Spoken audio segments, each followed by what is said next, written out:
Hello, everyone. It is Dr. LaShanta, also known as the Classy Sassy Consultant. Today is June 8th, 2025, and I am back before you again for another episode. And guess what? We are continuing our conversation about chronic absenteeism. Chronic absenteeism. We are looking at parents and how our parents can help their children. So this is going to be a 10 to win part 2. Parents help your children. And with this episode, we are looking at strategies to help parents to help their students to attend school on a more regular basis. And in our first episode, we talked about some data and we talked about some of the numbers and what they looked like as far as that chronic absentee number. And 2022, 2023, we had some improvement in which the chronic absenteeism rate was 28% in the U.S., which was an improvement of 3%. The year prior, 2021, 2022, it was 31%. But we know that there's so much more work that needs to be done because prior to COVID, we were looking at a chronic absenteeism rate that was below 20%. So we're going to talk a little bit to you, the parents. I want to talk to you and to help you to understand how important your role is in this process. And so we're going to talk and look at 4 main reasons why students miss school. Now, in the last episode, we talked a little bit about some specifics and we talked about some different categories as to why students don't come. But we want to put these into 4 broader categories because over the next 3 or 4 episodes, we are going to look at each one of those main reasons. And so today we'll take a look at one of those. So to start off with, the first reason why students miss is that there's some type of barrier to attendance. There's some type of barrier as to why the students are not attending school. We also have number 2, students may have some type of aversion to school, some strong dislike for what's going on in the schools. 3, disengagement from school. And we kind of talked about a lot more of that in the last episode, but there's so much more that we can cover, but we will touch back on that one in another episode. And then lastly, misconceptions about the impact of absences. And guess what? Parents, this is the one in which we're going to look at today, because I feel that parents, there are a lot of misconceptions out there. And also there's misinformation that you may be giving or lack of information when it comes to why it is important for your students to attend. Because we can't just think, oh, it's just obvious. The child needs to be in school. You have to give more information. We know that students should be attending some type of school, whether you're talking about private, public, charter, or online school. Students should have some type of learning process that's going on and that they're taking part in that learning on a regular basis. But we want to address what some of those misconceptions are. So the 4 categories of why students miss school, I got this information from the Wallace Foundation. The Wallace Foundation is an organization whose mission is to help all communities build a more vibrant and just future by fostering advances in the arts, education, leadership, and youth development. And when we're talking about students and them being absent, we are talking about how we can help develop our youth. So that is that aspect in their mission that we are going to be talking about today and helping parents. So let's just go ahead and jump into this and get started.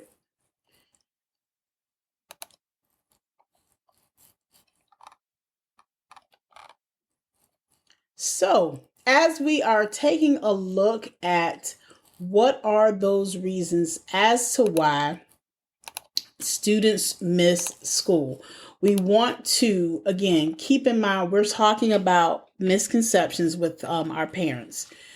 The first misconception is that absences are only a problem if they are unexcused. That is a very big misconception, parents. Do you want to know why? I'm so glad you asked. Just because a student is out and you don't have a reason that you sent back to the school with the child, a parent note, many states a parent note is may not be unexcused. Parent note is a lawful excuse because it lets us know, and what that means is it lets the school know that the parent knew the child was out if you send a note back with the student.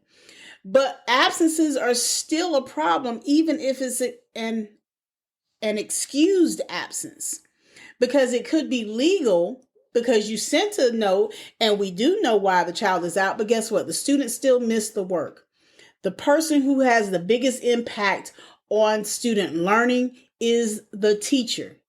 The teacher has the most impact on your student. And so if the student is not in the room to get the information or does not have access to the teacher on that particular day, then learning is not taking place for wherever they are in that curriculum.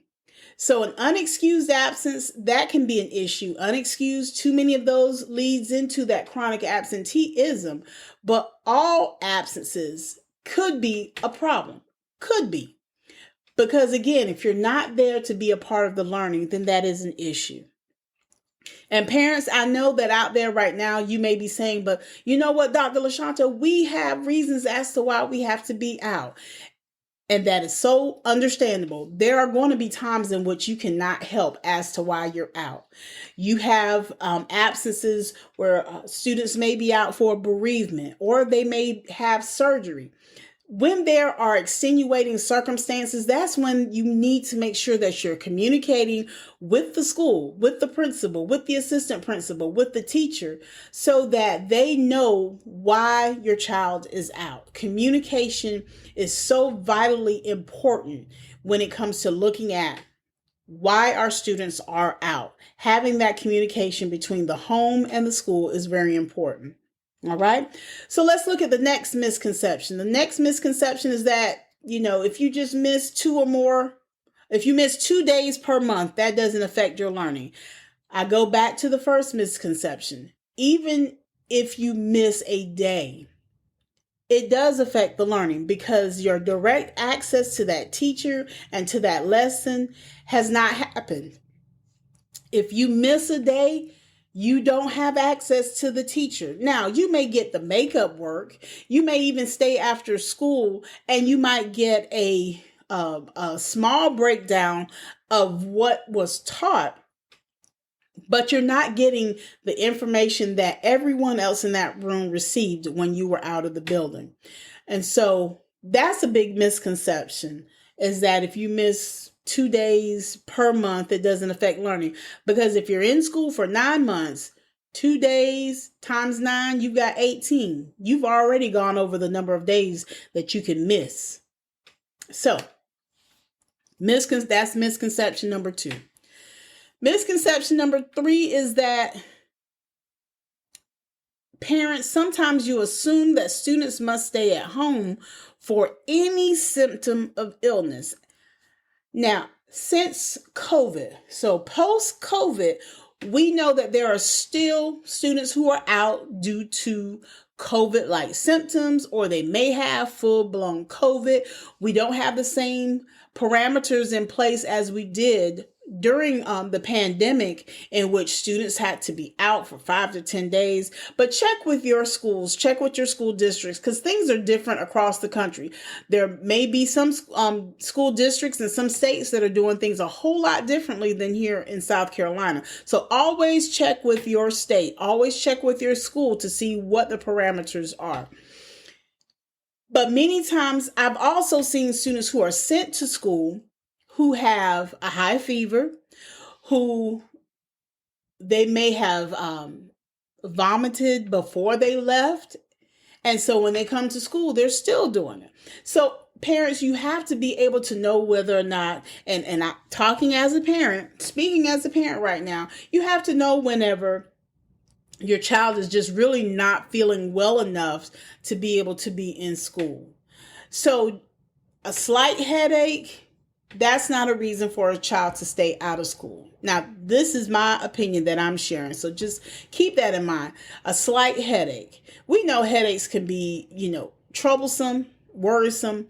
Migraines are a whole nother level. Some people may have migraines that are so bad that they must lay down. They have to keep something over their eyes in order to keep themselves from feeling, having their whole system just being upset. In those situations, you need to make sure, again, that communication between the school and administration and knowing what's going on, that you have a medical note stating this is what my child deals with periodically, or it may be something that's ongoing. Open line of communication. And so in talking about these misconceptions, I'm not talking about those things that are extenuating circumstances, because we know that there should be, and hopefully there are in your schools, that there are some things that can be done to help you and your student who may miss many days due to some extenuating circumstances like surgeries, or being out because they're getting counseling that is supposed to help them mentally to be okay. There should be some type of ramifications, something out there that the schools have in place, some plan that's in place to help those students to gain the knowledge that they are losing out on when they're not in the building. But just to simply keep your students out for any type of small symptom of illness, that is a misconception. Now, again, every school district, every school may be different, but those minor illnesses, that something that's not contagious, something that is very minute and has very few symptoms, please make sure you send your children on to school. So this is not a message about send your child to school sick. It is not, because if your child definitely needs to be under some care by a doctor, please make sure that you do what you need to do as a parent, as I know you will. But that is one of the misconceptions, that's the third misconception, is that we assume that students must stay home for any symptom of illness, and that's just not the case. Another misconception is that attendance only matters in the older grades. This can be the furthest thing from the truth. Parents, attendance starts as soon as you enroll your student, whether you enrolled your student in pre-K, kindergarten, or if you're waiting until first grade. Attendance starts then, because when you start those early years are a builder for each grade level. It also sets the tone for what the expectations are for you when it comes to your child being in school. Now, again, we know that there are times in which you want to, take your child out and they want to take them to the zoo or celebrate their birthdays. You have days that are built in. There are a certain amount of days that your child can miss in a school year, whether they're on a semester schedule or a year-long schedule.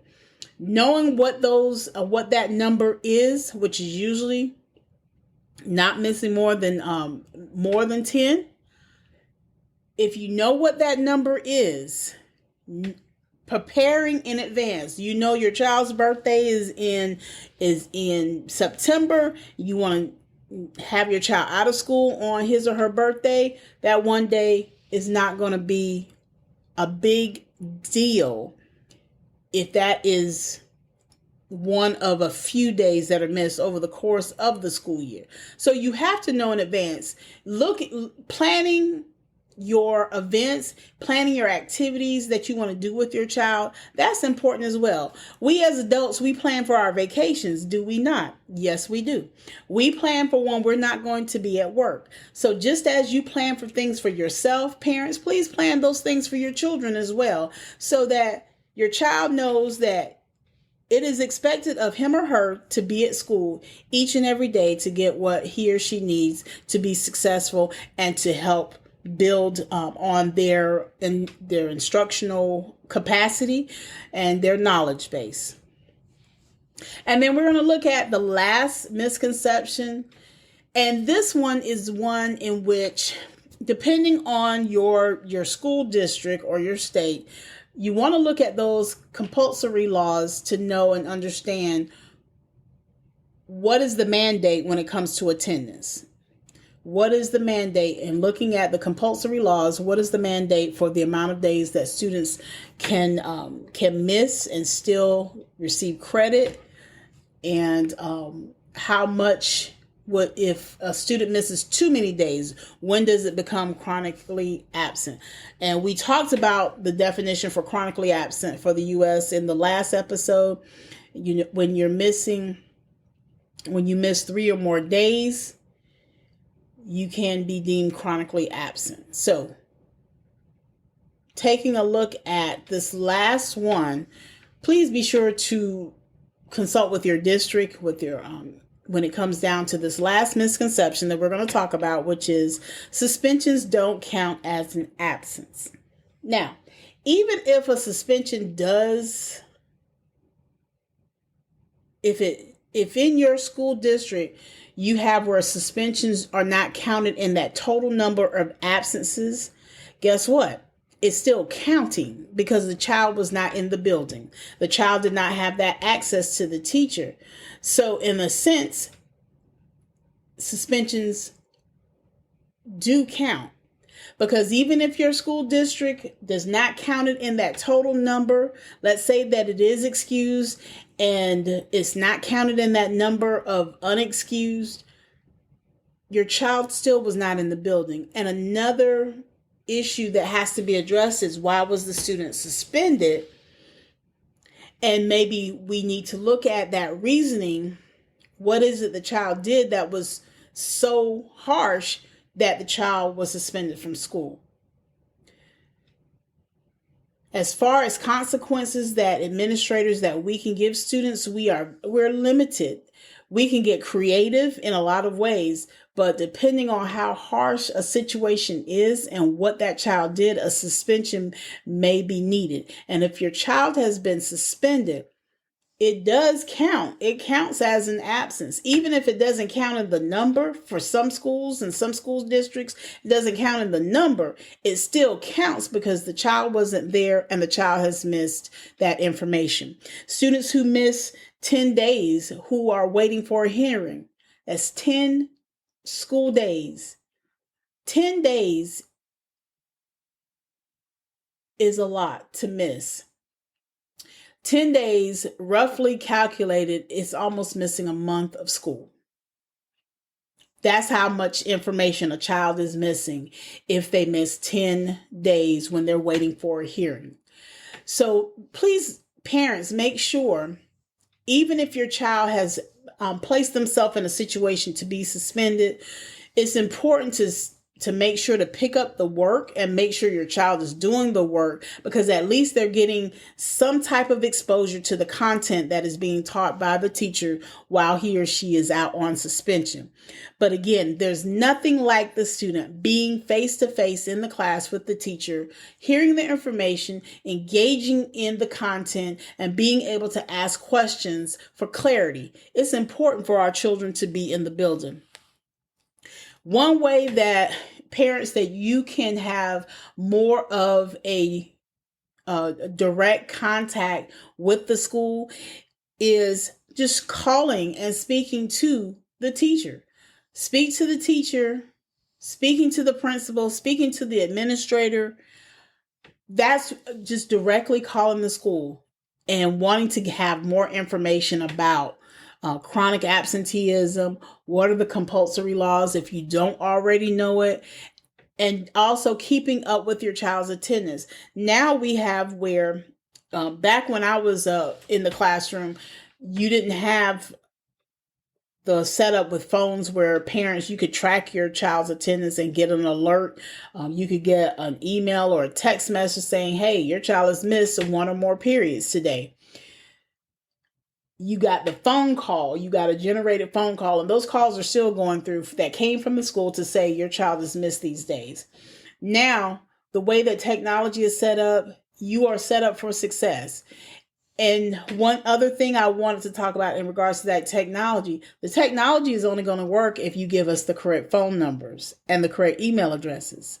Now, I know there are times in which You may not want to get phone calls from the schools because you know that your baby girl, your baby boy is going to act up. But again, parents, you are there to help us as well. We're helping you by instructing the students, but we also need you to help us when it comes down to making sure we have the right information to be in contact with you. How else can we get it to you if we don't get the correct email and the correct phone number? So make sure that not just at the beginning of the year, just periodically, if you change a phone number or change an email address, keep the schools abreast of those changes. Reach out to the parent and family engagement specialist. Most schools have someone who is operating in a capacity of being a liaison between the school and the home. And this individual will be the one that can kind of get those updated numbers and give you information about parent-teacher conferences. Because guess what? At these parent-teacher conferences and open houses, every school should have a table or some type of presentation about attendance, and it should not be a one-time deal. You should be hearing about school attendance and chronic absenteeism and whether your child has missed over the amount of days or before that child misses all of those days. You should be receiving that information. If you're not getting that type of information from your schools, please reach out to them and let them know, hey, I need this information so that I can help to make sure my child is in this building each and every day so that he or she can get the information that is needed in order to go on to the next level.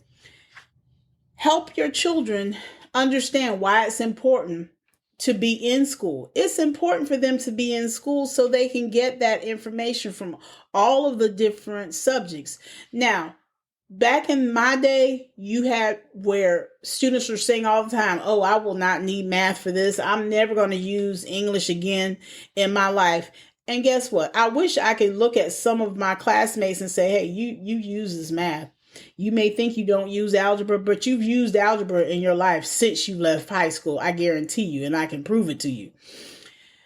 Even if the student is not going into a college environment after they graduate high school, if they're going straight into business, if that child is going to become an adult one day and have his or her own family, or even if he or she decides not to have children, the subjects that are taught to him or her will come up in their lives at some point of their days of being on this earth.